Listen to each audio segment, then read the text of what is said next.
નમસ્કાર ખેડૂત મિત્રો, મારું નામ મલિક છે અને હું આપ સૌનું ક્રિસ્ટલ પરિવાર તરફથી હાર્દિક સ્વાગત કરું છું। આજે આપણે એક પ્રગતિશીલ ખેડૂત પાસે આવ્યા છીએ જેમણે કપાસના પાકની અંદર ક્રિસ્ટલનું જીવોરા યુઝ કરેલું છે। તો ચલો આપણે જાણીએ જીવોરાની કહાની ખેડૂતની જુબાની। તમારું નામ, ગામ અને મોબાઈલ નંબર જણાવો।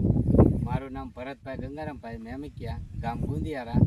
Mobile number 9993938611। બરોબર। તો ભરતભાઈ, ખેડૂત મિત્રોને એ જણાવો કે તમે કપાસની અંદર જે જીવોરાનો યુઝ કર્યો તે કપાસની અંદર શેનો અટેક હતો? ત્યારે તો કપાસના સફેદ માખી અને લીલા તતડિયા ને કેટલો અટેક કેવો હતો? એટેક બહુ હતો।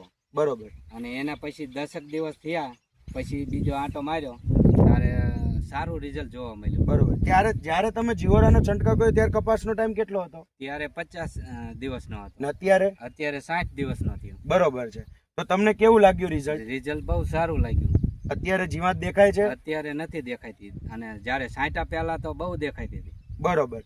20 પંપ કર્યા હતા મેં। 500 ગ્રામના તમે 20 પંપ કરેલા હતા। હારે હારે દવા છાંટી। બીજા ખેડૂતો બી સાથે જ નાખેલી હતી, એમણે બીજી દવા નાખેલી હા, હતી। અને આપણે આ જીવોરો છાંટી। ઓકે। તો એની ને એના કપાસમાં તમારા કપાસમાં શું ફરક છે? એમાં ને આમાં અત્યારે ઘણો ડિફરન્સ છે। એમાં બહુ અને આમાં આપણે નથી।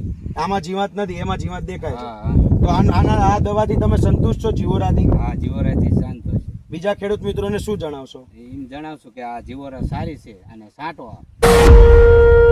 જીવોરા